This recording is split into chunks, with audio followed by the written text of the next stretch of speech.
ഇലക്ഷൻ്റെ ഭാഗമായിട്ട് നമുക്ക് എന്ത് സഹായിക്കാനൊന്നും പറയാൻ പറ്റില്ല. അന്ന് ഞാൻ അവരോട് പറഞ്ഞു ഒരു ധൈര്യത്തിന് ഞാൻ ഉണ്ടാവും എന്ന് പറയും. ഇനി പേടിക്കണ്ട, ഞാൻ ഇങ്ങനെ ഫ്രണ്ടിൽ നിന്ന് സ്റ്റക്ക്. ഇനി പേടിക്കണ്ട, കുഴപ്പമില്ലേ. ഇതാണ് ഇഷ്ടം. എനിക്ക് സിനിമയെക്കാളും കൂടുതലും ജനങ്ങളുടെ പ്രശ്നങ്ങൾക്കിടയിലേക്ക് ഇറങ്ങിച്ചെല്ലാൻ ഇഷ്ടപ്പെടുന്ന ഒരാളാണ് ഞാൻ. തെരഞ്ഞെടുപ്പിൽ മത്സരിക്കുക പരാജയപ്പെടുക എന്നുള്ളതല്ല, എനിക്ക് ചോദ്യങ്ങൾ ചോദിക്കാനും ജനങ്ങൾക്ക് വേണ്ടി സംസാരിക്കാനും പറ്റുന്ന ഒരു കൂടുതൽ സ്പേസ് ക്രിയേറ്റ് ചെയ്യപ്പെടുന്നു എന്നുള്ളതാണ് സംഭവം. ജനങ്ങൾക്ക് വേണ്ടി സംസാരിക്കുവാനും ജനങ്ങൾക്ക് വേണ്ടി നിലകൊള്ളുവാനുമായിട്ട് കൂടുതൽ സ്പേസ് കണ്ടെത്തുവാനാണ് ഞാൻ ശ്രമിക്കുന്നത് എന്ന് അഖിൽ മാരാർ പറഞ്ഞു.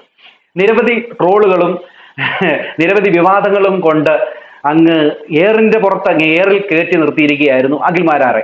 കാരണം Akhil Marar big boss season 5 വിജയിയാണ്. ആ സമയത്ത് എല്ലാവരും ഇഷ്ടപ്പെട്ടിരുന്ന ഒരു ആള് തന്നെയാണ് അഖിൽ മാരാർ. അത് കഴിഞ്ഞതിന് ശേഷം അദ്ദേഹം രാഷ്ട്രീയത്തിനെതിരായിട്ട് കുറെ നോട്ടുകൾ എഴുതാൻ തുടങ്ങി. അത് കഴിഞ്ഞ് അദ്ദേഹം ഒരു BJPയിലെ 2020 ഭാഗമായി മാറുന്നു. അത് കഴിഞ്ഞപ്പോഴത്തേനും ഇദ്ദേഹത്തിന് കിട്ടാവുന്നതിന്റെ അങ്ങേ അറ്റം ട്രോളുകളാണ് കിട്ടിക്കൊണ്ടിരിക്കുന്നത്.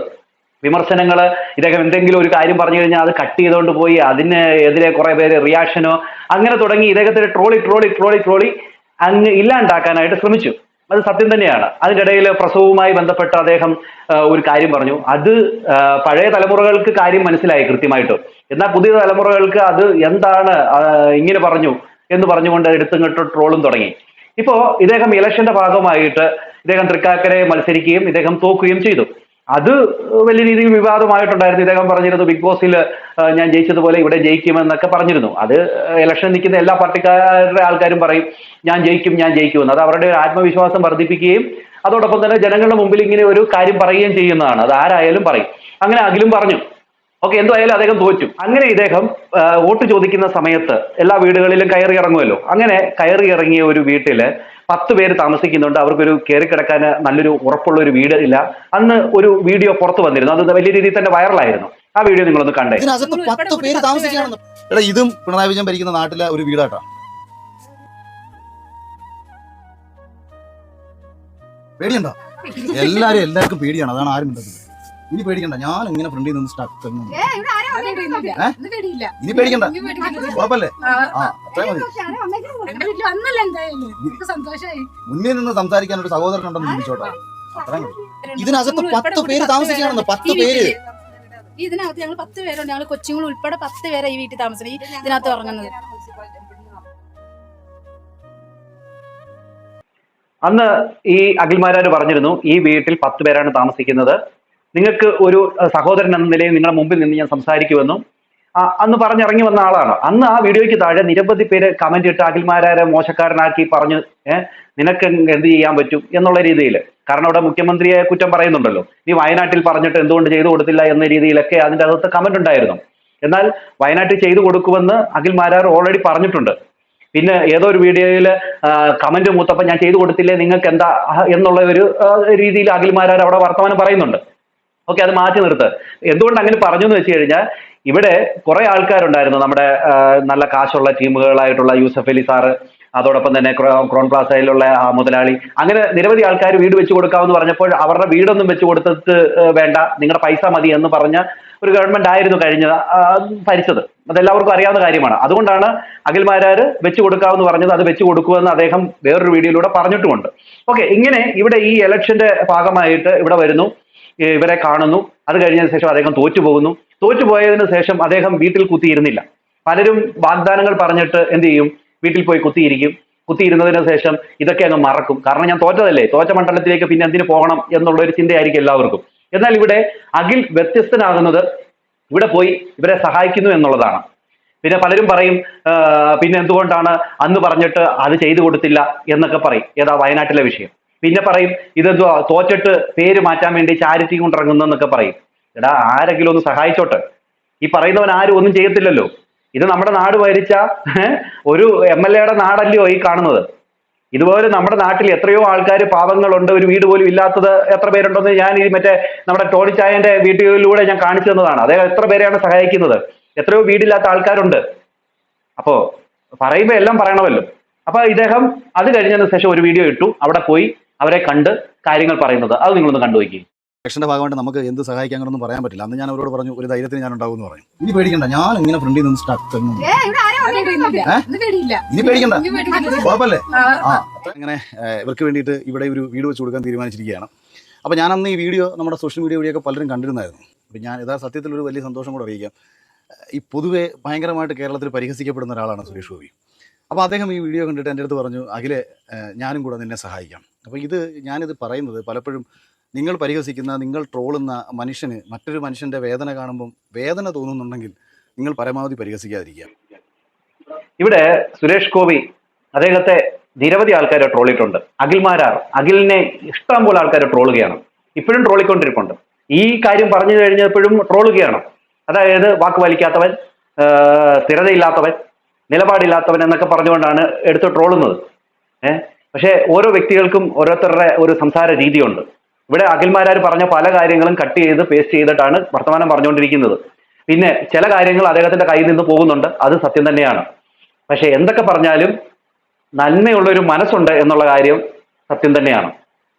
വിമർശിക്കുക മാത്രമല്ല, അതിൽ എന്താ പറയുക, നല്ല കാര്യങ്ങൾ കണ്ടാൽ അത് പറയാനുള്ള ഒരു കാര്യം കൂടെ എല്ലാവരും കാണിക്കണം.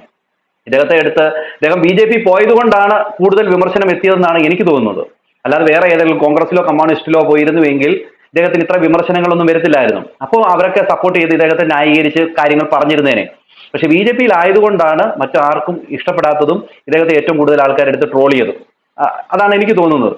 അവിടെ എൻജോയ് ചെയ്ത് എന്താ പണ്ടുള്ള കാലത്ത് മറ്റേ അരി ആട്ടിക്കൊണ്ടിരുന്ന സമയത്ത്, അല്ലെങ്കിൽ അരി ഇടിച്ചുകൊണ്ടിരുന്ന, നെല്ല് കുത്തിക്കൊണ്ടിരുന്ന സമയത്ത് പ്രസവിച്ചു എന്നൊക്കെ പറഞ്ഞ കാര്യങ്ങള് അത് വലിയ എന്തോ കുറ്റം പോലെ അദ്ദേഹത്തിന്റെ മണ്ടക്കിട്ടു എന്നുള്ളതാണ് കാണാനായിട്ട് സാധിച്ചത്. പക്ഷെ അതിൻ്റെ അകത്ത് പറഞ്ഞൊരു കാര്യമുണ്ട്. അത് ഈ വന്ന കാലത്ത് ഹോസ്പിറ്റലുകൾ നമ്മളെ ചൂഴ്ന്നെടുക്കുന്നത്, അല്ലെങ്കിൽ നമ്മളെ പിഴിഞ്ഞെടുക്കുന്ന കാര്യത്തെക്കുറിച്ചാണ് അവിടെ ഉദ്ദേശിച്ചത്. അതെല്ലാവരും അങ്ങ് മറന്നു കളഞ്ഞു. പിന്നെ അതിനെക്കുറിച്ച് ഞാൻ കൂടുതൽ സംസാരിക്കുന്നില്ല, ബാക്കി കേട്ടു. ഇവിടെ വഴിയില്ലാത്ത പ്രദേശമാണ്. അതുകൊണ്ട് തന്നെ സാധാരണ ഒരു വീട് വെക്കുന്നതിനെക്കാട്ടി ഒരുപക്ഷെ ഇരട്ടി ബഡ്ജറ്റ് ആവും. കാര്യം നമുക്ക് ഒരുപാട് ചുമട് വേണ്ടി വരും. ഒരു മഴ വന്നാൽ പോലും ഞങ്ങൾക്ക് ഇവിടെ കിടക്കാൻ പറ്റില്ല, അത്രയും വല്ല ഇതല്ലേ. അതുകൊണ്ട് ഞങ്ങൾ ആ ഷീറ്റ് ഇങ്ങനെ വലിച്ചിട്ടാണ്. ഞങ്ങളുടെ അടുത്ത് ഇന്ന് വരെ ഒരാളും പറഞ്ഞിട്ടില്ല ഞങ്ങൾക്കിങ്ങനെ ഞങ്ങൾ ജീവിക്കാൻ തുടങ്ങി. ചെറുപ്പം തുടങ്ങി ഞാനൊക്കെ ഇവിടെ ജനിച്ചു വളർന്ന ആളാണ്. ഒരു ഉടുതുണിക്കോ ഒരു നേരത്തെ ഭക്ഷണത്തിൽ പോലും ഒരാളും ഉണ്ടായിട്ടില്ല. ഇവരെയൊക്കെ അടുത്ത് വന്ന് കയറിയിട്ട് എനിക്ക് വോട്ട് ചെയ്യണം എന്ന് പറഞ്ഞിട്ട് ഇറങ്ങി പോകാനുള്ള ഒരു മാനസികാവസ്ഥ ഇതൊന്നും എനിക്കില്ല. അപ്പം നമുക്ക് എന്തെങ്കിലുമൊക്കെ ചെയ്തു കൊടുക്കണമെന്ന് പണ്ട് തൊട്ടേ ചിന്തിക്കുന്ന ഒരാളാണ് ഞാൻ. ഇവിടെ വളരെ ഇമോഷണലായിട്ടാണ് ഇവിടെ അഖിൽ സംസാരിക്കുന്നത്. കാരണം അവിടെ ചെന്ന് അവരുടെ സിറ്റുവേഷൻ കണ്ടതുകൊണ്ടാണ് അദ്ദേഹം അങ്ങനെ ഒരു ഇമോഷൻ ആയി പോകുന്നത്. ഇതിനെ വരെ ആൾക്കാരെടുത്ത് ട്രോളുന്നുണ്ട്. നിങ്ങൾക്ക് ട്രോളിക്കോളൂ. ഈ ട്രോളുന്നവരും വിമർശിക്കുന്നവരും അവർക്കൊരു ഉപകാരം ചെയ്യുന്നവരല്ല. നിങ്ങൾക്ക് കിട്ടിയ ഒരു എന്താ പറയുക, ഒരു പിന്നെ എന്താ ഒരു ഒരു ഒരു ഒരു കണ്ടന്റാണ് അഖിൽ. അതുകൊണ്ട് തന്നെ എടുത്ത് ട്രോളാം. ഓക്കെ, ട്രോളുന്നതുകൊണ്ട് കുഴപ്പമൊന്നുമില്ല. വിമർശിക്കേണ്ട ആൾക്കാരെ വിമർശിക്കണം. തെറ്റ് കണ്ടാൽ പറയണം. അഖിൽ തെറ്റ് കണ്ടിട്ട് ചെയ്തിട്ടുണ്ടെങ്കിൽ പറയണം, എല്ലാം പറയണം. അങ്ങനെ അതൊക്കെ സത്യം തന്നെയാണ്. പക്ഷെ സത്യം കാണുമ്പോൾ, അല്ലെങ്കിൽ നല്ലത് കാണുമ്പോൾ അതിനെ ചേർത്ത് പിടിക്കാനൂടെ നോക്കണം എന്നാണ് എനിക്ക് പറയാനുള്ളത്. ഓക്കെ, അഖിൽ പറയുന്ന വേറൊരു കാര്യം കൂടെ കണ്ടു നോക്കുക. കാരണം ഈ ഒരു സാഹചര്യത്തിൽ നിന്ന് വരുന്നവർക്ക് മാത്രമേ മറ്റുള്ളവരുടെ ആ ഒരു കഷ്ടം മനസ്സിലാകത്തുള്ളൂ. ഈ കയറി കിടന്ന് ഇതുപോലത്തെ ഷെഡിലാണ് ഞാൻ കിടന്നത്. ഇതിപ്പോൾ നിങ്ങൾക്കൊന്നുമില്ലെന്നുണ്ടെങ്കിലും മഴ പെയ്യുമ്പോഴുള്ള ബുദ്ധിമുട്ടേ ഉള്ളൂ. ഞാനൊരു വയലിലാണ് താമസിച്ചത്. അപ്പോൾ ഈ ഇതേപോലത്തെ ഷെഡിൽ നിന്നാണ് അമ്മ എന്നെയും എൻ്റെ അനിയനെയും ഉൾപ്പെടെ എടുത്ത് എല്ലാ മഴക്കാലത്തും വേറെ സ്ഥലത്ത് കൊണ്ട് കിടത്തി. അങ്ങനെ കണ്ടു വളർന്ന ഒരാളാണ് ഞാൻ. ഇപ്പോൾ ആ സമയത്ത് എനിക്ക് 1ാം ക്ലാസ്സിൽ പഠിക്കുന്ന സമയത്ത് TB ക്ഷയം എന്ന് പറയുന്ന രോഗം വന്നു. അന്നത്തെ കാലത്ത് ഏതാണ്ട് ഒരു 10-32 വർഷങ്ങൾക്ക് മുമ്പ് അന്ന് ഇതുപോലത്തെ ഒരു അസുഖം വന്ന മക്കൾ മരിച്ചു പോകുന്ന കാലമാണ്. അവിടെ നമ്മുടെ അമ്മ നമ്മുടെ എന്നെയും കൊണ്ട് ഓടി, അല്ലെങ്കിൽ എൻ്റെ അനിയൻ അതിന് ശേഷം വന്നു. അപ്പോൾ ഞങ്ങൾ വയലിലാണ്. അവിടെ നിന്ന് ഒന്ന് നടന്ന് റോഡിൽ കയറണമെങ്കിൽ തന്നെ വയലിൻ്റെ ഇടയിൽ കൂടെ ഒക്കെ പോകണം. അപ്പോൾ ഇത് എവിടുന്ന് അവിടെ കിടന്ന് ഞാൻ എവിടെ നിന്നൊക്കെ ഓടി. ഇപ്പം ചിലർ പറയും അഖിൽ തെരഞ്ഞെടുപ്പിൽ പരാജയപ്പെട്ടില്ല. എൻ്റെ ലൈഫിൽ ഞാൻ സക്സസ് ആയ കണക്ക് എനിക്ക് സക്സസ് വേറെ ഇല്ലെന്ന് എപ്പോഴും പറഞ്ഞില്ല. ഞാൻ നിയമസഭയിലാണ് പരാജയപ്പെട്ടെന്നാണ് ഞാൻ പറയുന്നത്. അല്ലാതെ ഞാൻ വഴിയിൽ എവിടെ നിന്നല്ല. നമ്മുടെ അത് ആ ഒരു കടന്നു വഴി 10ാം ക്ലാസ് വരെ എനിക്ക് വീടില്ലായിരുന്നു. എന്തിനാണ് പറയുന്നത്, 34 വയസ്സ് വരെ എനിക്ക് വീടില്ലായിരുന്നു. ഞാൻ ബിഗ് ബോസിൽ പോയി ജയിച്ചതിന് ശേഷമാണ് എനിക്ക് സ്വന്തമായിട്ട് വീടുണ്ടായത്. ഇവിടെ അഖിൽ പറയുന്നത് എന്താ പറയുക, ഒരു സാധാരണപ്പെട്ട ആൾക്കാർക്ക് എപ്പോഴും തോന്നാം എന്താ പറയുക, ഞാൻ എങ്ങനെ രക്ഷപ്പെടും, ഏത് സമയത്ത് രക്ഷപ്പെടും എന്നൊരു ചിന്ത ഉണ്ടാകാം. ഇവിടെ അഖിൽ പറയുന്നത് 34ാമത്തെ വയസ്സിലാണ് അവനൊരു വീട് വരെ ഉണ്ടായത്. പിന്നെ അവൻ തോറ്റത് നിയമസഭാ മത്സരത്തിലേക്ക് തോറ്റത്. അല്ലാതെ എല്ലാവരും പറയുന്ന പോലെ തന്നെ അവൻ അങ്ങനെ ഇങ്ങനെ എന്നൊക്കെ പറഞ്ഞില്ലേ. ഇവിടെ ജനങ്ങളിലേക്ക് ഇറങ്ങി പ്രവർത്തിക്കാൻ വേണ്ടി ഇതൊരു ഒരു ഒരു ഒരു ഒരു ഒരു ഒരു സ്ട്രൈറ്റ് വഴിയായിട്ടാണ് അവൻ തുറന്നു വെച്ചിരിക്കുന്നത്. അത് ആൾക്കാർ മനസ്സിലാക്കണം. കാരണം ഇപ്പൊ ജനങ്ങളിലെ ഇപ്പൊ തൃക്കാക്കര അവിടേക്ക് ഇറങ്ങി ഇദ്ദേഹത്തിന് ചെയ്യാൻ പറ്റും.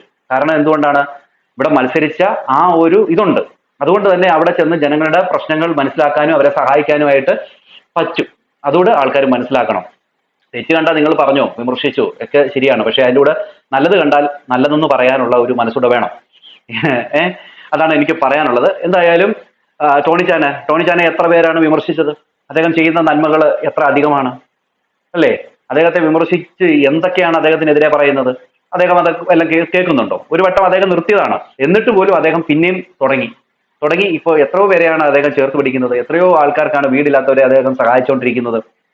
ഇതൊക്കെ ചെയ്യും. ഓക്കെ, അപ്പൊ പിന്നെ ഇതിന്റെ ഇടയിൽ കൂടെ വയനാട്ടിൽ വീട് കൊടുക്കാമെന്ന് പറഞ്ഞു, അവർക്ക് കൊടുത്തില്ല എന്നൊക്കെ പറയുന്നവര് പാർട്ടിക്കാർ ചെയ്ത കാര്യങ്ങളോട് ഓർക്കണം.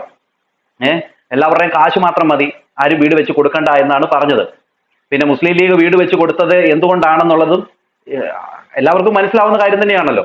കാരണം അവർ പറഞ്ഞു ഞങ്ങൾക്ക് ഈ മുസ്ലിം ലീഗ് ഉണ്ടാക്കി തന്നാൽ മതിയെന്ന്. അതാണ് അതിൻ്റെ അകത്തെ ഒരു ശരി. എന്തായാലും അഖില് ഇവിടെ കാണിച്ച ഈ നല്ല പ്രവൃത്തിയെ നല്ല പ്രവൃത്തിയായിട്ട് തന്നെയാണ് എനിക്ക് എടുക്കാൻ താല്പര്യം. പിന്നെ കുറ്റപ്പെടുത്തുന്നവരും വിമർശിക്കുന്നവരും വിമർശിക്കുക, എന്തെങ്കിലും ചെയ്തുകൊണ്ടിരിക്കുക. നല്ലത് കണ്ടാൽ നല്ലതെന്ന് പറയും. അഖില് നാളെ തെറ്റ് കാണിച്ചാൽ തെറ്റെന്ന് തന്നെ വിളിച്ചു പറയും. അതിന് ഇവിടെ ആരുടെയും എന്താ പറയുക ഒരു ഇതും നമ്മൾ നോക്കത്തില്ല. എന്താണ് പ്രേക്ഷകരെ, നിങ്ങൾക്ക് നിങ്ങളുടെ അഭിപ്രായ നിർദ്ദേശങ്ങൾ മസ്റ്റായിട്ട് കമന്റ് ചെയ്യുക. അടുത്ത വീഡിയോ കാണുന്നവർക്ക് എല്ലാവർക്കും ബൈ.